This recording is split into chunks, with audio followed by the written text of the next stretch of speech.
नमस्कार मैत्रिणींनो, kitchen queen रेसिपीजमध्ये तुम्हा सर्वांचं स्वागत आहे। आज आपण आषाढी एकादशी स्पेशल रताळ्याचे काप आणि त्याच्यासोबत खाण्यासाठी शेंगदाण्याची आमटी कशी बनवायची ते पाहणार आहोत। आपण यामध्ये पाणी न घालता वाफेवरती शिजवणार आहे। म्हणजे 1 चमचा तूप किंवा तेलाचा वापर करून हे रताळ्याचे काप छान असे आपल्याला भाजून घ्यायचे आहेत। म्हणजे छान असे आपल्याला फ्राय करून घ्यायचे आहेत आणि चवीला अप्रतिम लागतात।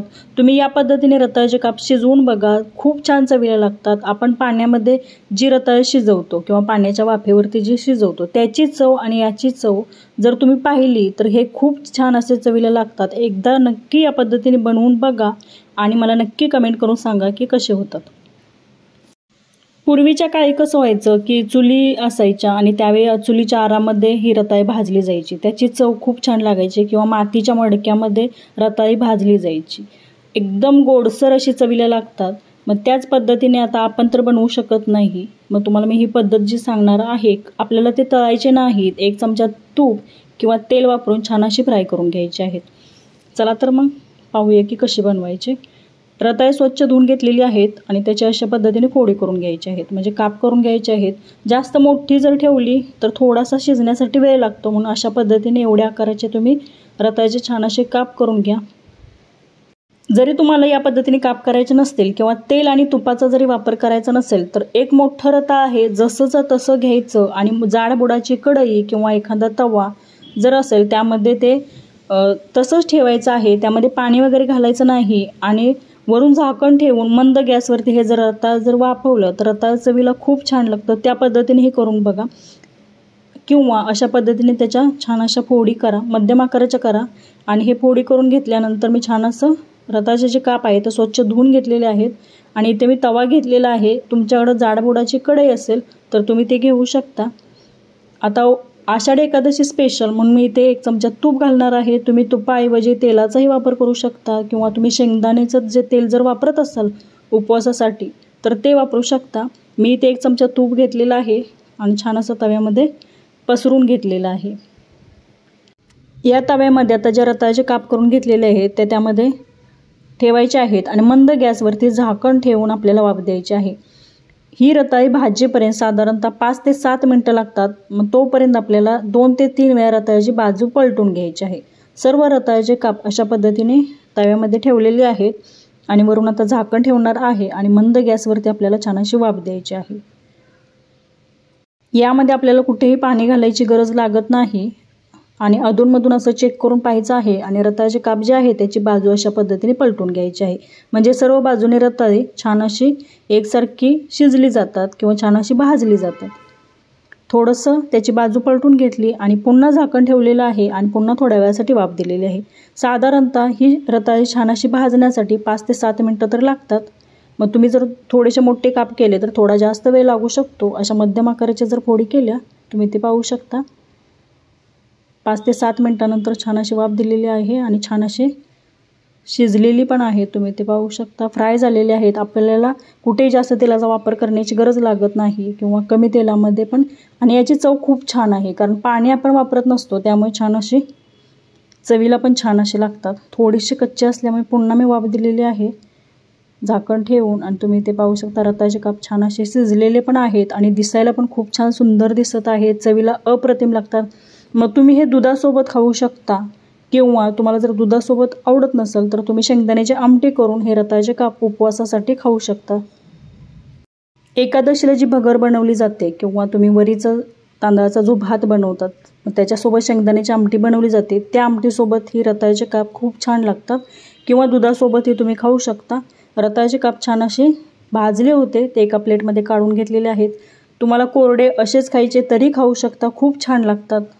तुम्ही एकदा या पद्धतीने नक्की बनवून बघा। परत मी इथे शेंगदाण्याची छान अशी आमटी करणार होती। शेंगदाणे भाजून घेतलेले आहेत, अर्धी वाटी शेंगदाणे घेतलेले आहेत। मग तुम्ही चवीनुसार त्यामध्ये हिरवी मिरची म्हणजे घालू शकता आणि चवीनुसार त्यामध्ये मीठ घातलेलं आहे। मिक्सरला याचं छान असं आपल्याला जाडसर भरड करून घ्यायची आहे, जास्त बारीकही करायचं नाही कारण दाताकडे शेंगदाणे छान लागतात। थोडंसं तिखटपणा असावा म्हणून मिरचीची जी पूड बनवलेली जी उपवासासाठी मी वापरते ती त्यामध्ये थोडीशी घातलेली आहे आणि अशा पद्धतीने जाडसर त्याचं वाटण करून घेतलेलं आहे। अशी भरड तुम्हाला जर बनवायची असेल आमटी तर अशा पद्धतीने शेंगदाण्याची छान अशी भरड करून घ्या, जास्त बारीक बनवायचं नाही।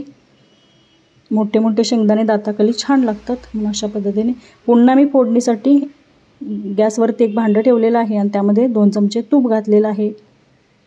तूप थोडंसं गरम झाल्यानंतर हे आपल्याला थोडंसं खरपूस होईपर्यंत त्या तुपामध्ये, तुम्ही तेल वापरणार असाल तर तेलामध्ये थोडंसं परतून घ्यायचं. तुम्ही इथे पाहू शकता थोडंसं तुपामध्ये मी परतून घेतलेलं आहे. शेंगदाणे सुरुवातीलाच खरपूस छान असे भाजलेले आहेत, परंतु मिरचीचा जो कच्चेपणा आहे तो थोडासा कमी होईपर्यंत छान असं परतून घेतलेलं आहे. यामध्ये आता आपल्याला पाणी घालायचं आहे. यामध्ये 1 ग्लास पाणी मी घालणार आहे. मग तुम्ही किती प्रमाणात ती बनवणार आहे त्या प्रमाणात तुम्ही पाणी त्यामध्ये घालू शकता. 1 ग्लास ते 1.5 ग्लास त्यामध्ये पाणी घातलेलं आहे. आणि अशा पद्धतीने जी आमटी आपण शेंगदाण्याची बनवणार आहे ती थोडीशी पातळच बनवलेली आहे, कारण रताळ्याचे जे काप आहेत त्याच्यासोबत खाण्यासाठी अशा पद्धतीने शेंगदाण्याची आमटी बनवली तर खूप छान लागते. 1 ग्लास ते 1.5 ग्लास त्यामध्ये पाणी घातलेलं आहे आणि छान अशी उकळी येऊ द्यायची आहे. मीठ आपण सुरुवातीलाच घातलेलं आहे. उकळी आल्यानंतर 1-2 मिनिटासाठी छान अशी शिजू दिलेली आहे आणि नंतर आपल्याला गॅस बंद करायचा आहे. थोडंसं मी ढवळून घेतलेलं आहे, छान असं मिक्स करून घेतलं आणि एक उकळी येऊ दिलेली आहे. आणि उकळी आल्यानंतर गॅसची फ्लेम लो केलेली आहे आणि मंद गॅसवरती थोड्या वेळासाठी आमटी छान अशी शिजू दिलेली आहे. तुम्ही ते पाहू शकता, जास्त पातळही नाही आणि जास्त घट्टसरही नाही, अशा पद्धतीने शेंगदाण्याची आमटी बनवायची आहे. छान अशी उकळी आलेली आहे, तुम्ही ते पाहू शकता. आणि ही आमटी मग रताळ्याचे काप असू दे किंवा भगर असू दे त्याच्यासोबत खाण्यासाठी तयार आहे. वरीचा भात आपण जो बनवतो त्याच्यासोबत ही आमटी बनवून बघा, खूप छान लागते चवीला. एकादशीचा उपवास म्हणजे आषाढी एकादशीचा उपवास जर असेल तर तो कसं सकाळी खिचडी खाल्ली तर संध्याकाळी खिचडी खायची इच्छा होत नाही. तर यावेळी तुम्ही अशा पद्धतीने रताळ्याचे काप आणि शेंगदाण्याची आमटी बनवून बघा, खूप छान लागते. रताळ्याचे काप झटपट फ्राय होतात, बनवण्यासाठी जास्त वेळ लागत नाही आणि त्याचा गोडवा जो आहे तो अशा पद्धतीने फ्राय केल्यानंतर तसाच टिकून राहतो किंवा जास्त चवीला छान लागतात. पाण्यामध्ये ज्यावेळी आपण शिजवतो किंवा पाण्याच्या वाफेवरती त्यावेळी थोडीशी चव बदलते आणि याची जी चव आहे याचा जो गोडसरपणा तो तसाच राहतो आणि खूप छान लागतात. या पद्धतीने बनवा आणि बनवल्यानंतर मला कमेंट करून नक्की सांगा.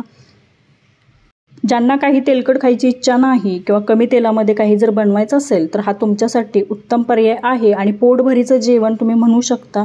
या पद्धतीने बनवा आणि ही रेसिपी कशी वाटली मला कमेंट करून नक्की सांगा. आषाढी एकादशी जवळ येत आहे. या आषाढी एकादशीला अशा पद्धतीने रताळ्याचे काप आणि शेंगदाण्याची आमटी बनवा आणि बनवल्यानंतर कमेंट करून सांगा की ते चवीला कसे झाले. ज्यांना गोडसर आवडतं त्यांनी दुधासोबत खाल्लं तरी दुधासोबत हे रताळ्याचे काप खूप छान लागतात. तुम्ही अशा पद्धतीने खाऊ शकता किंवा असे रताळ्याचे काप साल काढायची, तुम्हाला जर आवडत नसेल तर तुम्ही साल काढून घेऊ शकता आणि अशा पद्धतीने शेंगदाण्याच्या आमटीसोबत खाऊ शकता. हा व्हिडिओ कसा वाटला मला कमेंट करून नक्की सांगा. चॅनलवरती नवीन असाल तर किचन क्वीन रेसिपीज या चॅनलला नक्की सबस्क्राईब करा. व्हिडिओ पाहिल्याबद्दल धन्यवाद.